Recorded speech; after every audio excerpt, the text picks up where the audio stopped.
Developers have received 0% of profit sharing.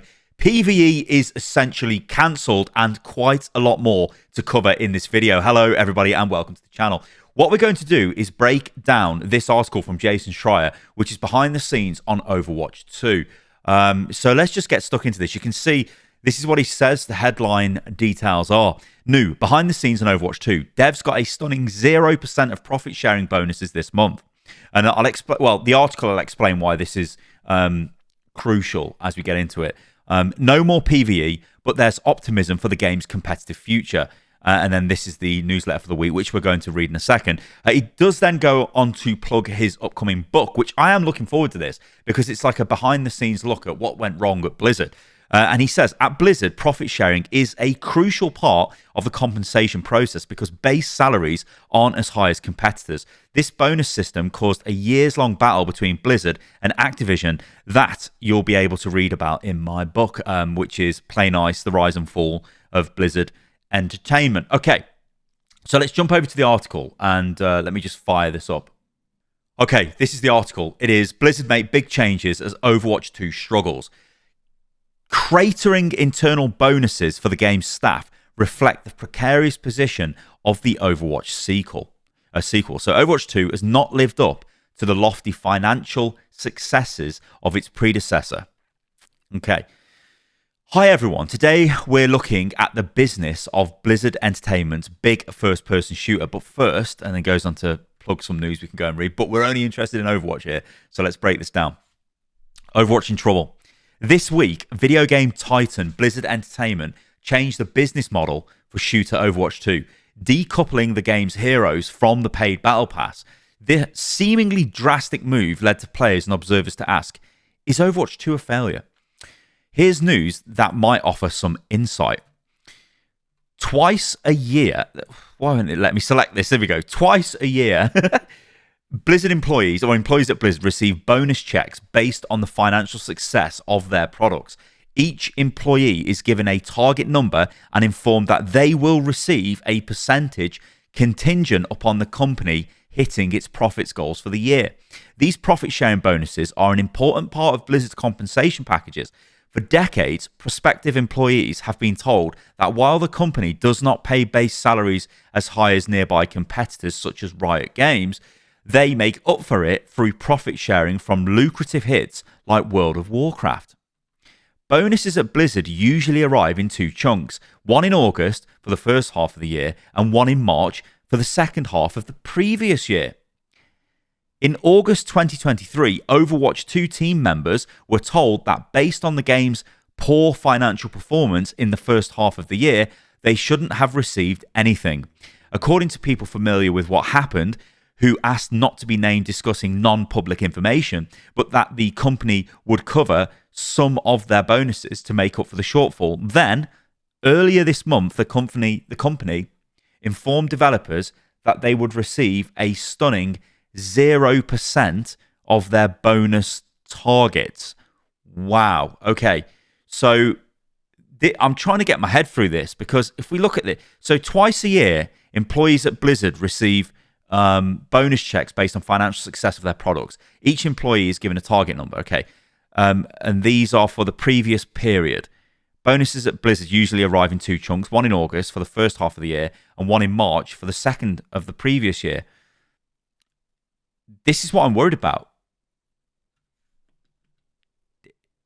Didn't the Seraphim come out at the previous, like the second half of last year? So that would be included in March's bonuses. So if they're paying no bonuses, are they saying the Seraphim didn't actually make them money when everybody thinks that this made them mega bang? What's going on here? This is odd. This is really odd. Failing to get any profit share bonus is rare at Blizzard and is the result of a major policy change that was enacted in 2023. Previously, employees would receive bonuses based on the overall performance of the company. But last summer, these payouts became tied to the performance of each specific franchise, since their titles were more successful in 2023. Teams on games such as Diablo and World of Warcraft received bonuses, but Overwatch developers weren't so lucky. So this is a brutal change to the way Blizzard operates. So you've got to remember, they've got lower salaries anyway. Blizzard have got a return to office policy as well. So if you're working in Irvine, it's extremely expensive to live there. Believe you me, it is mega expensive. So your base salary is low anyway compared to what you get from competitors. Doesn't matter though, because it's going to get made up with a profit share, which is there to make the developers, I guess, make a better game in some ways. Obviously, it's a lot more complicated than that because of the way things are monetized and all of that stuff. But then for them to turn around and go, actually, you're not getting your profit share. I'm sure there's a lot of people that do depend on this, and this is built into like them being able to pay their rent and stuff like that. So this is like horrendous. But I suppose on like a purely cold and calculated sort of business level, you could say, yeah, it makes sense, doesn't it, to tie it to each franchise rather than the whole company in a cold-hearted, callous way. It doesn't. The company's one unit, surely, so it should just all be banded together. Because then surely you would have a situation where people are like, nah, F that, I don't want to work on Overwatch, I want to go and work on World of Warcraft because I'm going to get my bonus. This policy change was the culmination of a decade-long battle between Blizzard and its parent company, Activision Blizzard. Leadership at Blizzard, including former presidents Mike Morhaime and J. Allen Brack, fought for the bonuses to be shared company-wide because they believed that otherwise everyone would want to work on the most successful games rather than experiment with new ideas, which is exactly right. Activision's, I mean, this just curtails like innovation, doesn't it? What a stupid policy. Activision's leadership, driven by former Chief Executive Officer Bobby, argued that those behind the most lucrative products should be rewarded the most. Of course they would, because that's Bobby's mentality. It is one of several points of tension that led to a deterioration in the relationship between Blizzard and Activision.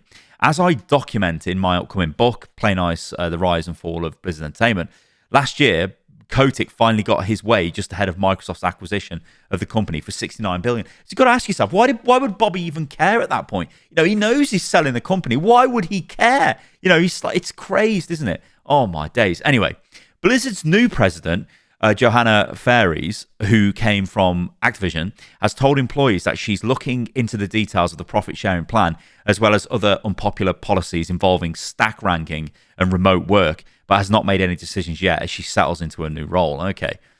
So at least the new boss is sort of looking at it, but yeah, nothing has been sort of said in just yet. Anyway, the lack of payout reflects the precarious position the Overwatch 2 sequel, which came out in 2022 to mixed reviews. Overwatch 2 was the follow-up to one of the most successful games of all time. And although it originally pitched with a focus on PvE, player versus environment, or battles against computer-controlled enemies, it has since scaled back on that vision. While its predecessor was sold as a boxed product, Overwatch 2 is free to play, which led to business challenges at Blizzard. Blizzard tried to figure out how to convince players to spend money on character outfits and other perks. Last year, Overwatch 2 received a paid pack of 3 PvE story missions that sold poorly, according to people familiar with the business, which was a major reason for the cratering bonuses. In January, as part of a company-wide reduction in its workforce, the majority of the team behind Overwatch 2's PvE was laid off. Now, this, yeah, I mean, obviously, this didn't do well. It was not good. I mean, I cannot sit here and go, oh, well, no, it should have sold well. It was not good. It was not a good experience. You cannot blame the individual developers for that. I mean, it's whoever is in charge of the vision, the direction of that is to blame. We've seen comments recently where people were saying stuff like, oh, don't worry about it. You know, things will be fine. It'll be great. We'll keep working on this. Don't worry about it. Yeah, I mean, obviously, no. Anybody with, any sort of external perspective would have looked at the PvE and thought, this is dated. This is not a great experience. And is it really Overwatch? What have we got here? And it just wasn't. So it doesn't really come as a surprise that it sold poorly. I think what is sad is we won't ever really get the sort of chance to see where it could have gone. But it's basically done now. It's gone. PvE is just consigned to the history of Overwatch as a game. PvP game now, so we need to just forget about PvE. I still think it is cool, though, it's not cool for the people involved, but it's interesting to sort of dissect how we got here, because it is it's fascinating, really. Fascinating story, to be honest, in a lot of, like, sad ways. Anyway, Overwatch 2 developers were informed that the company does not plan to finish any of the remaining planned PvE content and will instead double down on competitive player versus player gameplay. Again, this comes as no surprise, but basically PvE is officially gone from Overwatch 2. It is not a thing that we're going to get in the game ever. In a statement, Blizzard spokesman Andrew Reynolds said that last year the company began focusing on the foundational team-based experience, building the game alongside our players and more quickly addressing their feedback, which they have done, to be fair. You know, look at the Mauga hotfix which hit the game recently. That was really fast, and you know, they are working well in that regard. Decisions like these are in service to our community and based on the feedback, which is also good for our business and the future of the game. He said, adding that the game is on track to reach 100 million lifetime players and that they are exploring new experiences, big and small, which will push the frontiers of the Overwatch universe. Okay.